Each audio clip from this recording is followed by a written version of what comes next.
उन पर जांच करवाते हैं जो देश के पक्ष में लिखते हैं। मुंबई पुलिस के पक्ष में भी इन्होंने लिखा था।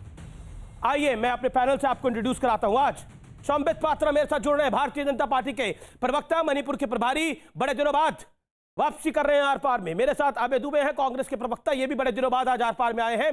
विवेक श्रीवास्तव है, हर आंदोलन में ये भी हिस्सा ही रहते हैं। मेरे साथ पुष्पेंद्र चौधरी जी हैं, इनका भी अभिनंदन है। मेरे साथ आज एक बड़े खास मेहमान हैं और मेरे साथ है वीरेंद्र चौधरी साहब, किसान नेता हैं और ये महेंद्र सिंह टिकैत के साथ इन्होंने काम किया है और राकेश टिकैत के साथ भी कुछ काम किया होगा, इसकी मैं जानकारी इनसे लूंगा।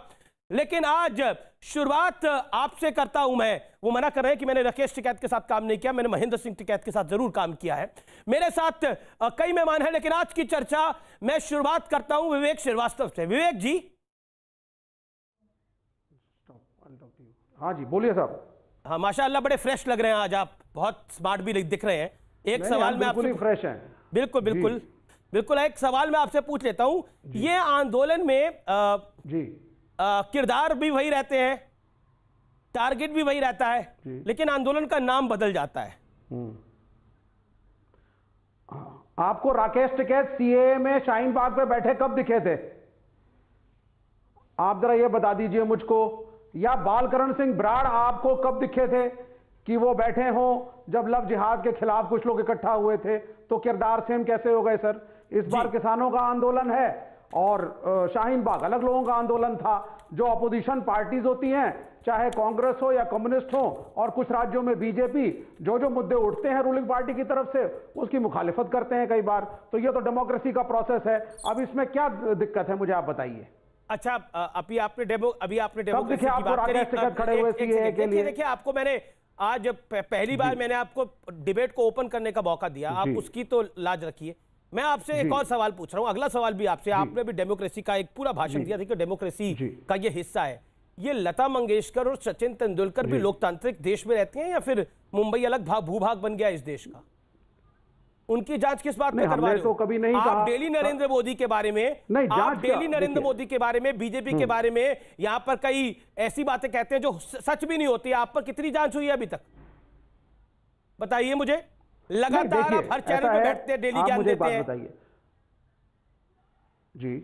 बिल्कुल, देखिए अपोजिशन पार्टीज हैं, अपोजिशन पार्टीज तो बोलेंगी, क्रिटिसाइज करेंगी गवर्नमेंट को, ये मेरा कॉन्स्टिट्यूशनल राइट है, ये हर पार्टी का कॉन्स्टिट्यूशनल राइट है। अगर आज सचिन तेंदुलकर जी अचानक अपने सुपुत्र के भविष्य को बनाने के लिए इधर उधर की बातें अगर करने लग जाते हैं, और अगर वो ऑनेस्ट है, तो डर किस बात का है? किस बात का डर है? अगर आप ऑनेस्ट पत्रकारिता कर रहे हैं और टीआरपी बढ़ाने के लिए गलत काम नहीं कर रहे हैं, तो आपको भी डरना नहीं चाहिए। तो इस हिसाब से जो ऑनेस्ट है, अब तो मैं तो कह रहा हूं मतलब सरकार को क्लीन चिट दे रहा हूं। डरे हुए हैं लता मंगेशकर को भी। लता दीदी के बारे में आप क्या बोलेंगे, लता जी के बारे में? नहीं देखिए, आप मेरी बात सुनिए, आप मेरी बात सुनिए। आप सुनिए, हम लता मंगेशकर की भी रिस्पेक्ट करते हैं, हम सचिन तेंदुलकर की भी क्रिकेटर के क्रिकेट की रिस्पेक्ट करते हैं। बड़ी रिस्पेक्ट करी अभी आपने बोला वो अपने बेटी का करियर बनाने के लिए वो कर रहे हैं, वो दबाव में है। अभी आपने बड़ी इज्जत करी उनकी, बड़ी इज्जत अफजाई करी आपने। अपने टॉपिक देश में सुना cricketer, let him stick to cricket. Let him stick to cricket, okay. Why is he commenting on topics जो उसके टॉपिक ऑफ उसका एक्सपर्टीज नहीं है? तो उसमें आधा अधूरा ज्ञान लेकर के सेलिब्रिटी स्टेटस का मिसयूज क्यों कर रहे हैं? सनी देओल साहब दीप सिद्धू को लेकर के बैठ गए थे, 7 आरसीआर पहुंच गए प्रधानमंत्री के पास। ठीक है, अब आपने अपनी बात को रखा। मुझे नहीं पता। देखिए श्रीवास्तव साहब, अब आपने 3.5-4 मिनट बोला, अपनी बात को रखा। आपने उसके अंदर लता मंगेशकर को, सचिन तेंदुलकर को, सबको कटघरे में खड़ा कर दिया। सोचिए, ये लोग रिहाना, मियां खलीफा सिर्फ इतना कहा है और ग्रेटा के पक्ष में है और सचिन तेंदुलकर पर शक कर रहे हैं, लता दीदी पर शक कर रहे हैं। लता मंगेशकर ने एक गीत गाया था, ऐ मेरे वतन के लोगों, जरा आप सुनिए आवाज को, अब अपनी आवाज को धीमा करिए सर, मेरा निवेदन को स्वीकार करिए। विवेक जी, ये दूसरे चैनल नहीं है जहां पर लगातार बोलने को मिले। आपकी बात को हमने सुना, पूरा वक्त आपको दिया जी, बहुत बहुत आपको पूरा वक्त दिया। लता मंगेशकर ने एक गाना गाया था, ऐ मेरे वतन के लोगों, जरा आंख में भर लो पानी, जो शहीद हुए हैं वतन पे, जरा याद करो उनकी कुर्बानी।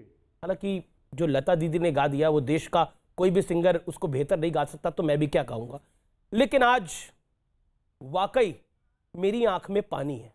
मेरी आंख में पानी इसलिए है कि लता मंगेशकर को लेकर, सचिन तेंदुलकर को लेकर इस तरह की बात हो रही है। और जो कांग्रेस के नेता ने मुंबई में बोला, जो कांग्रेस के विधायक है, जो मिलने गए वहां के होम मिनिस्टर से, उन्होंने जो बोला उसको देखकर मेरी आंख में भी पानी है। पानी इसलिए है कि ये लोग देश की आन बान और शान है और इन पर हम शक करते हैं। संबित, मैं आपका रुख करता हूं।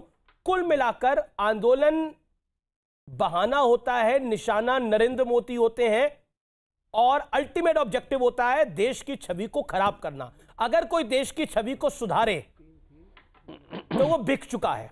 कल तक तो मीडिया पर यह लांछन लगता था